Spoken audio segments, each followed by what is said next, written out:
the experience working on Frostniks, I got to meet Peter Morgan early on in the process. Peter Morgan was the man who wrote the play Frostniks. He's written a lot of wonderful screenplays. He wrote Last King of Scotland. I got to meet him early on. We actually went out and played golf together. He's a really pretty good golfer, actually. You know, it's kind of a stick. But reading the play, reading the screenplay, and then watching the collaboration between my brother, Ron Howard, and Peter Morgan, and the actors, I watched this wonderful material come together. And the great thing about Peter is Peter's a smart man, and he had ideas, and he had concepts, and my God, he had written the play, Frostniks, that had won Tonys. You know. But yeah, he understood the collaborative nature of the process, and so did Ron, and these guys were just cooking together, you know, changing and tailoring, and you know, some of it was just plain old editing, because the play was a lot longer than the movie could be. And convincing Frank Langella that he can't do the entire speeches from the play in the movie. Sometimes Ron would let Frank do the entire speech, just to sort of, you know, make the fella, you know, feel important.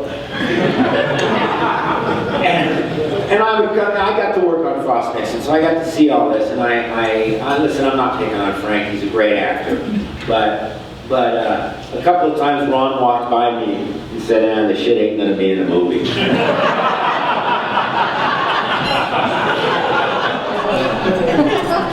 Watching Peter Morgan, one more time with Peter, watching him work, collaborate on the set, you know, be involved in the rehearsals, little nuances, little changes, allowing the actors to collaborate. But man, if Peter Morgan, who is virtually at the top of the game now in terms of screenwriting, if I you know, saw him sort of with his sleeves rolled up in a collaborative effort, working with some fine actors and my brother, who's a pretty good director, you know, to make a screenplay better, to make a story better, to make the scenes better, that's what it's all about. So, anyway, that's my rant about screenwriting. I haven't written a screenplay in 18 years.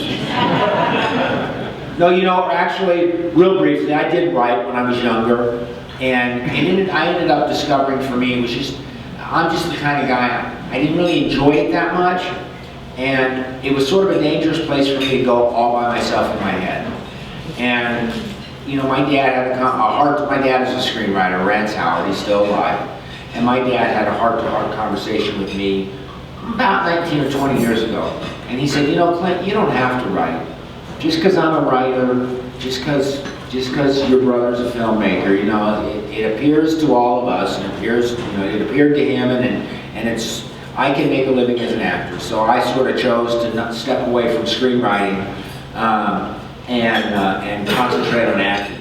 There's so many ways you could have told that, but Peter Morgan told it in a way that was like, you know, you learned so much about what's going on, but in a really fascinating and wonderful way. And that is great screenwriting. And that's, you know, you were talking about collaboration. I mean, that's the most exciting part of what I do. I mean, as a cinematographer, I always still feel, you know, I'm a filmmaker, the way an actor's a filmmaker, the way a writer's a filmmaker. And we're all part of the same team and process. And obviously the guy making the ultimate decision about what ends up happening is going to be the director. But at the same time, it's really, it's the most thrilling and wonderful aspect of, you know, of the job that I do, and I think most of what all of us do.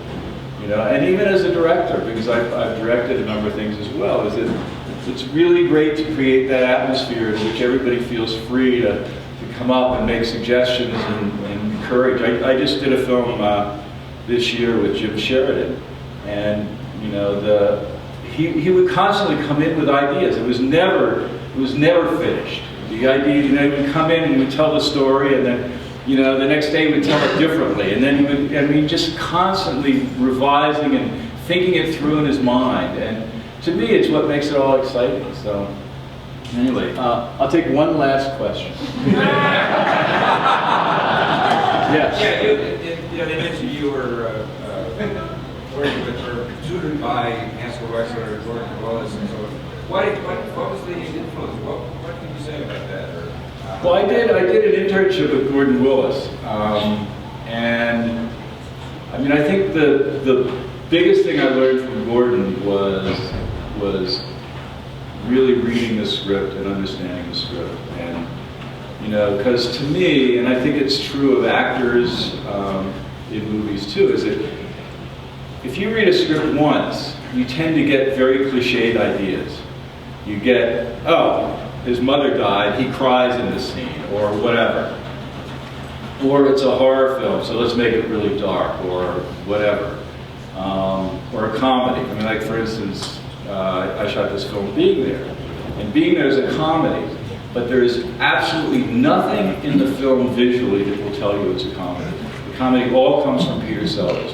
If you look at the movie and you turn off the sound, and if Peter Sellers is not in there, you think it's a film about power and politics and, you know, interrelationships of people. But it's a comedy only when Peter Sellers is there. And it's because of his relationship with all those other people in the thing.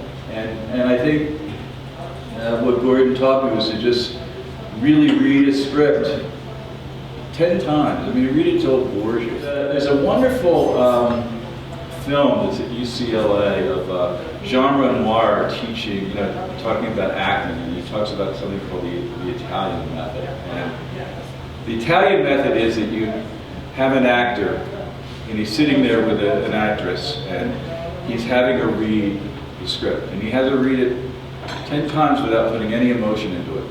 And only when he feels like she's gotten to the point that she understands it, you know, and what those words mean, does he start allowing her to put emotion in it. Because, you know, it takes time to develop. Because, I mean, if you think about it, your life, when you're making decisions, it's all based on your history with the people you're talking to.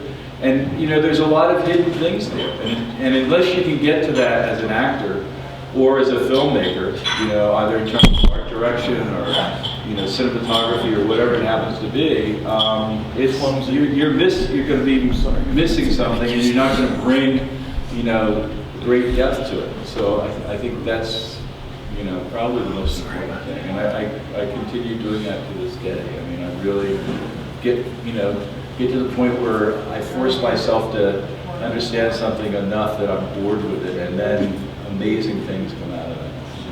Anyway, thank you.